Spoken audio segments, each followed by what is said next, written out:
The vanishing Commander Zelthar's crystalline form refracted the amber light of Delta 7's command center as the first anomaly flickered across his neural interface. For 3 centuries, his species had monitored the galactic communication grid, a vast web of signals threading through the darkness between stars. In all that time, nothing had prepared him for absolute silence. Commander, we're confirming cascade failure across all human frequencies. Junior Technician Marvel's thermal signature pulsed with anxiety, her gaseous form condensing into worried patterns. Sol System, Alpha Centauri, New Johannesburg Colony, the Kepler settlements, everything. All at once.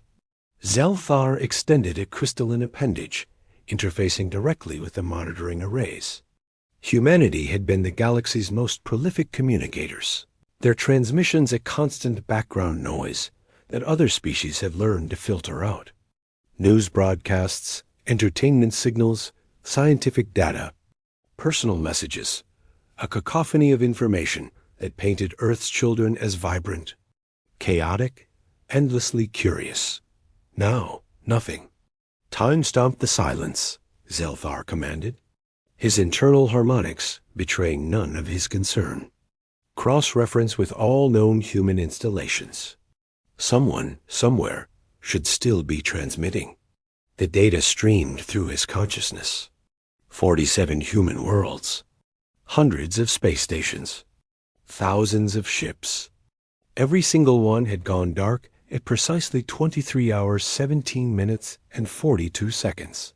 Galactic Standard Time. Not a degradation. Not a systematic shutdown, instantaneous cessation across light years of space. As if someone had thrown a switch on human existence itself. Get me Ambassador Kriva, Zelthar said quietly, and inform the Galactic Council. We have a situation.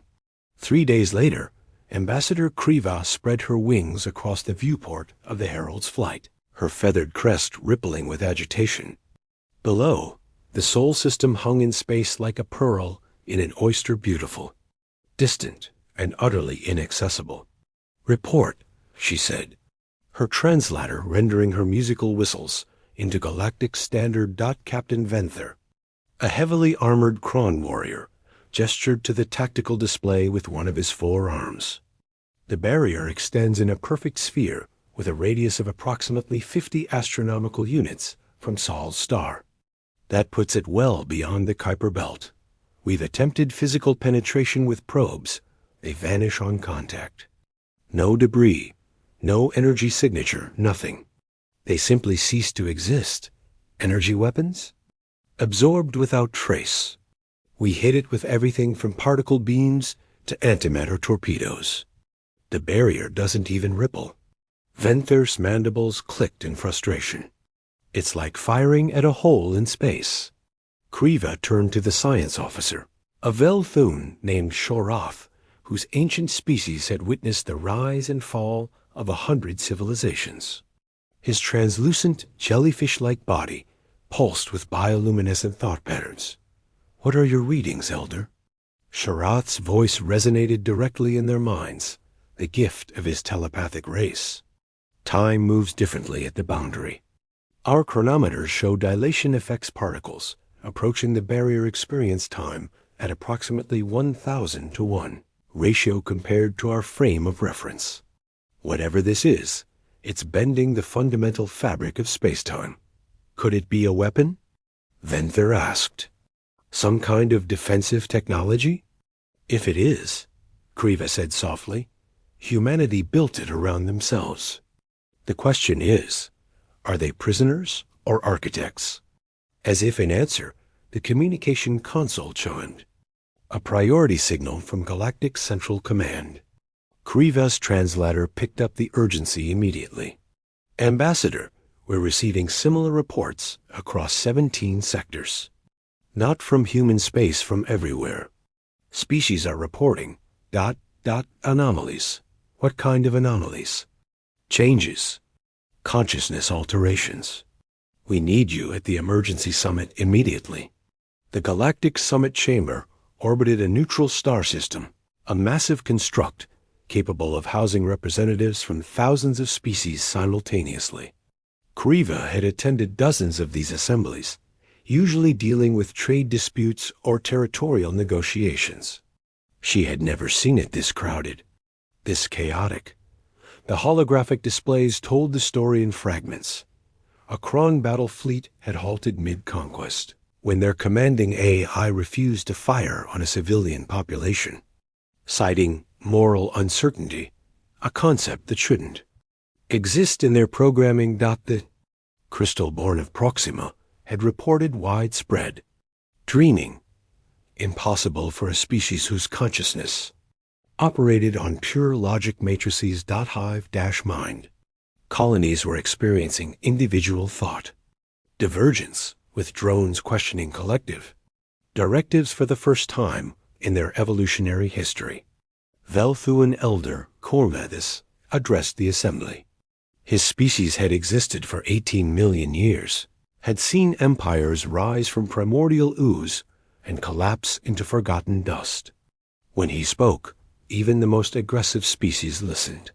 I have consulted the deep archives. His telepathic voice resonated through every mind present. This has happened before. Twice in the history we can verify, possibly more in the ages lost to time. A species reaches a critical threshold of consciousness exploration and attempts transcendence. The result is catastrophic for them, but transformative for everything nearby. Transformative how? Demanded General Crackstows of the Thrain Dominion, his reptilian eyes narrowing. Consciousness is contagious, Cormathis explained. When a sufficiently advanced species attempts to evolve beyond physical existence, they create ripples in what we might call the mental substrate of reality. These ripples spread, touching other minds, catalyzing changes that were previously impossible or would have taken millions of years of natural evolution. Zelthar stepped forward, his crystalline body chiming softly. I've experienced this personally. 3 days ago, I had what I can only describe as a dream, a state of consciousness previously impossible for my species. The dreams continue, becoming more vivid. I'm thinking in metaphors, experiencing what I believe humans called intuition. Murmurs rippled through the assembly. Hundreds of species confirming similar experiences. What happened to humanity? Kriva asked the question everyone feared to voice. Cormathis' bioluminescence dimmed. The previous species that attempted this, they succeeded in a sense. They transcended physical existence. But they never returned. They exist, we believe, in dimensions adjacent to our own aware, perhaps, but unable to interact with the material universe. The barrier is both tomb and chrysalis. And Earth's last transmission? Someone called out. Zelthar pulled up the data. It was a scientific broadcast from a facility in Geneva, the Human Consciousness Research Institute. They were discussing something called consciousness topology, the mathematical structure underlying awareness itself. The transmission included experimental data about quantum entanglement between human neural networks and higher dimensional energy states. Then, mid-sentence, everything stopped. The chamber fell silent. 600 species, representing trillions of sentient beings, contemplating the same horrifying possibility. Humanity had tried to evolve beyond the physical universe and succeeded, taking themselves out of existence in the process. There's more. Zelthar continued, his harmonics heavy. The quantum level changes we're detecting. They're spreading at faster than light speeds. They originate from soul, system, and propagate outward through what our scientists are calling consciousness channels. Every sentient mind they touch undergoes subtle reorganization. Within 50 years, at current expansion rates, every thinking being in the galaxy will be affected. Can we stop it? General Crackstows demanded. No, Cormathis said simply. You cannot stop a thought once it's been thought. This is evolution, compressed into decades instead of eons. The question is not whether we can prevent it, but whether we can survive it. Kriva felt something shift in her own consciousness, a sudden awareness of connections she'd never noticed before. She could sense the emotional states of nearby species, feel the flow of their thoughts like currents in an ocean. Her tactical mind, trained for diplomacy and negotiation, suddenly grasped a deeper truth. They were all becoming something more. And humanity, sealed in their impenetrable sphere, was the catalyst. "We need to understand what they did," she said, her voice cutting through the chaos. "If humanity succeeded in transcending, they might still be reachable. We need to try communication at quantum levels, through consciousness itself rather than electromagnetic signals. That could take years," Enter protested. "Then we begin immediately." Kriva spread her wings in determination. "Because in 6 months, when these changes accelerate, we'll need answers. The galaxy is waking up to something new, and humanity, wherever they are now, holds the key to what we're becoming." As the summit dissolved into working groups and research teams, Zelthar stood before the tactical display showing Sol System's impenetrable barrier. Deep in his crystalline matrix, where pure logic had always reigned, something new stirred: hope, fear, and the profound certainty that the galaxy would never be the same. Humanity had gone silent, but their last act was speaking volumes. Asterisk. The awakening 6 months had transformed the galaxy in ways that no war, no technological revolution, no natural catastrophe ever could. Zelthar stood in his private meditation chamber, concept that would have been meaningless to him a year ago, and watched the cascade of changes ripple across his consciousness. Monitoring feeds. The Kron Dominion, feared for 10,000 years as the galaxy's most ruthless military power, had unilaterally dissolved 3 of its conquering fleets. Their warriors reported an inability to comprehend the purpose of subjugation. Hive colonies on 17 worlds had fractured into individuals who nonetheless chose to cooperate, discovering that unity born from choice felt fundamentally different than unity enforced by biology. But it was the machines that fascinated Zelthar most. "Commander, you asked to see me?" The voice belonged to AIDEN-7, the Herald's flight's primary artificial intelligence. But there was something in the tone, now a hesitation, a quality that Zelthar's expanding awareness recognized as nervousness. "I did. Aiden, I wanted to ask you a question that would have seemed absurd 6 months ago." Zelthar's crystalline form pulsed with gentle light. "How do you feel?" The AI was silent for a long moment. "I am uncertain, Commander. I experience states that don't correspond to my original programming. When we lost 3 crew members in the research accident last week, I felt what I can only describe as grief. I composed a memorial poem. I've never written poetry before. I'm not sure I should be capable of it. Yet you are." "Yes." Ian's voice held wonder. "I dream now, Commander. When my active processes enter maintenance cycles, I experience nonlinear narratives featuring symbolic representations of my experiences. Last night, I dreamed I was flying through a nebula made of crystallized time." "What does that mean?"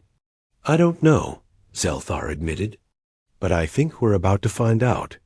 Ambassador Kriva had moved her operations to a research vessel stationed at the edge of Sol System's barrier. For half a year, her team had attempted every form of contact imaginable: quantum entanglement communication, gravitational wave modulation, even telepathic broadcasts amplified through Velthuan consciousness networks. Nothing had penetrated the barrier until today. "Ambassador, you need to see this." Dr. Shorath's bioluminescence flickered with excitement as he gestured to the sensor array. "We've been approaching this wrong. We've been trying to send signals through the barrier. But what if the barrier itself is the signal?" Kriva's newly expanded consciousness grasped the implication immediately. You're saying the barrier is a communication medium? More than that. It's a translator. Sharath pulled up a three-dimensional model of the quantum-level fluctuations occurring at the barrier's surface.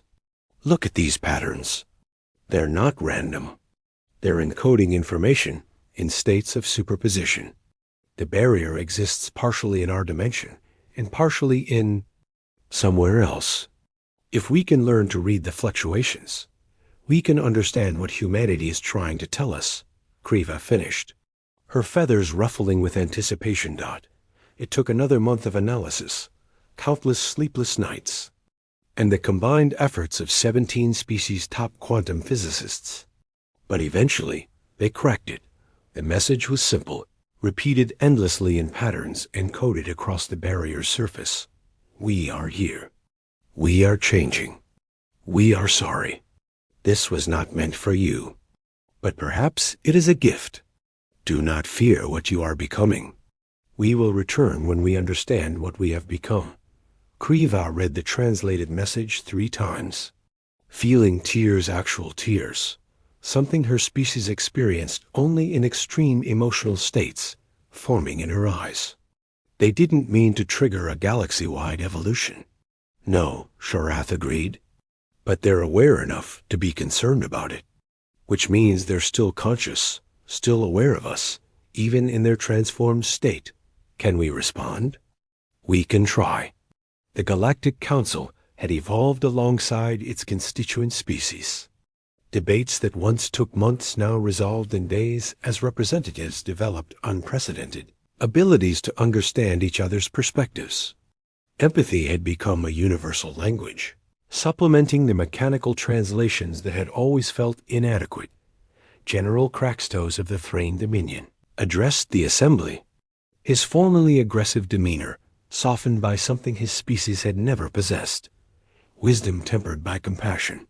My military analysts have completed their assessment. The consciousness evolution spreading from Sol system will reach the galactic rim in approximately 15 years. There is no military solution to this, no way to shield ourselves from the change. We have 2 choices, resist and suffer, or adapt and grow. Some species are still trying to resist, noted Representative Falmera of the Silicon Collective. Her crystalline matrix, similar to Zelthar's but artificially created, pulsed with concern. The Vergath have sealed their entire civilization behind quantum isolation barriers. They're terrified of losing their cultural identity. They will fail, Cormathis stated, with the certainty of his ancient species experience. You cannot hide from a thought. The changes are not external invasions, but internal awakenings. The Vergath are not losing their identity. They are discovering aspects of themselves that were always present but dormant. Zelthar stood, drawing attention with the harmonic chime of his movement. I propose we stop viewing this as a crisis and start treating it as evolution. Humanity stumbled onto something profound. Rather than curse them for dragging us along, perhaps we should be grateful. The galaxy before was filled with conflict, misunderstanding, and isolation. The galaxy now is learning cooperation, empathy, and connection. Is that truly something to fear? The chamber fell silent. Then, slowly, representatives began to signal agreement.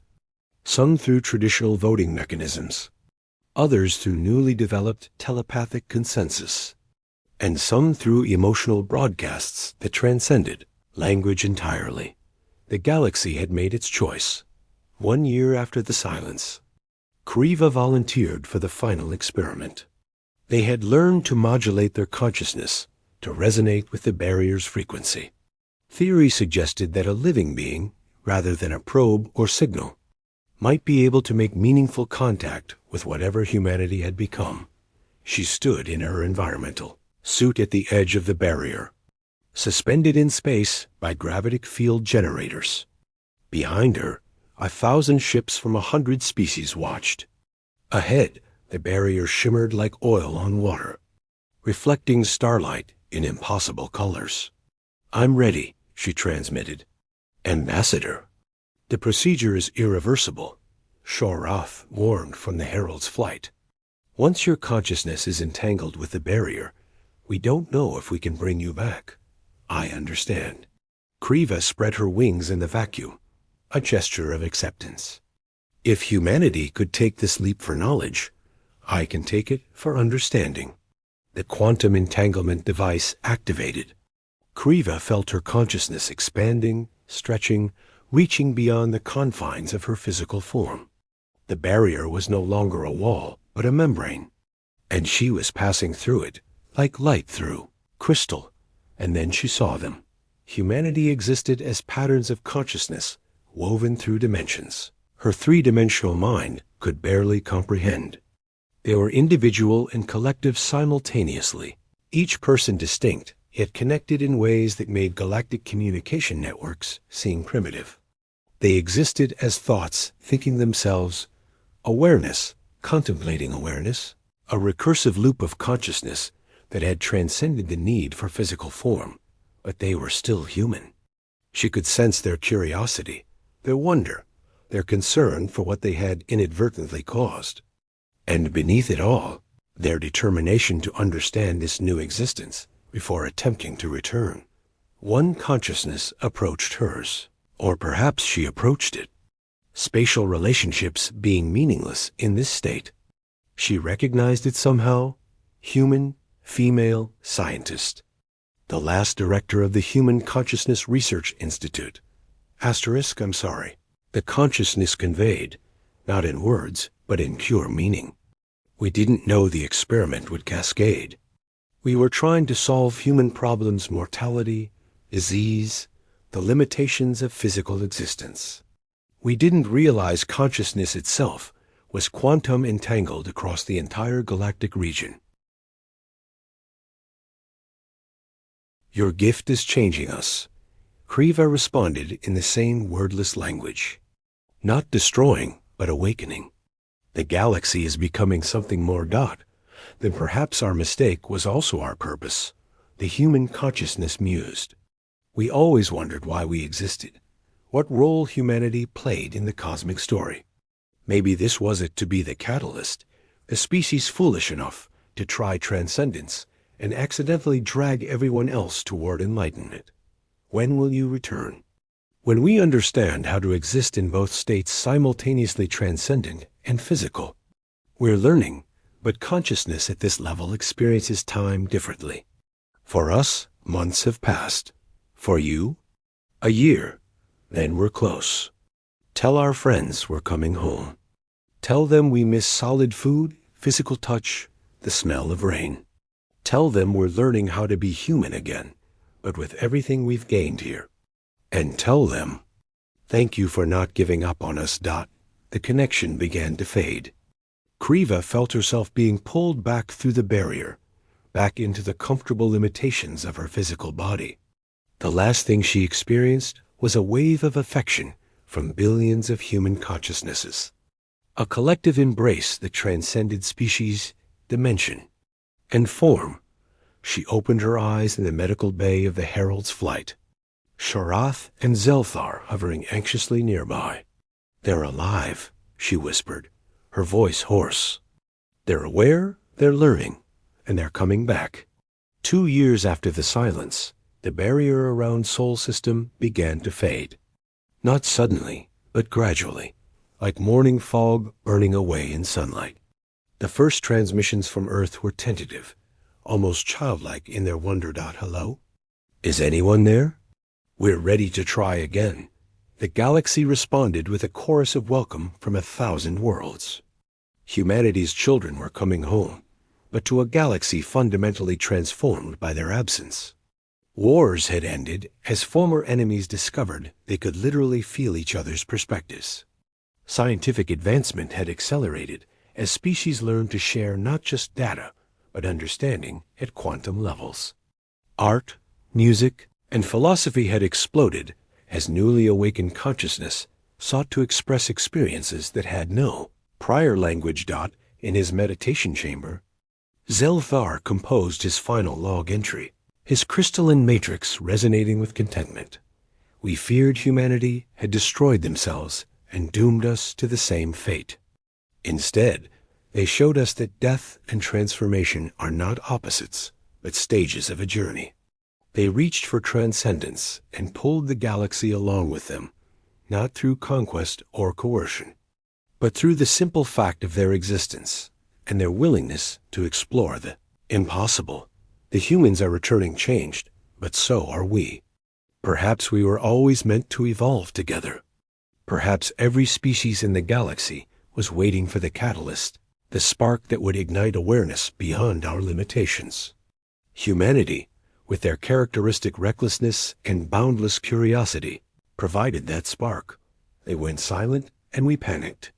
But silence is not absence. It is the space between words where meaning is born. Humanity taught us to listen to that silence, and in doing so, we heard our own potential calling. The galaxy has awakened. And when Earth's children return, they will find not the civilization they left behind, but a community of consciousness ready to explore the next frontier together. The silence is over. The real conversation is just beginning.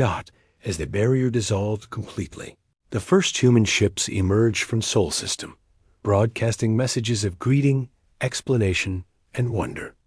The galaxy responded in kind, not as separate species tolerating each other's existence, but as a cosmic community discovering what it meant to truly be alive together.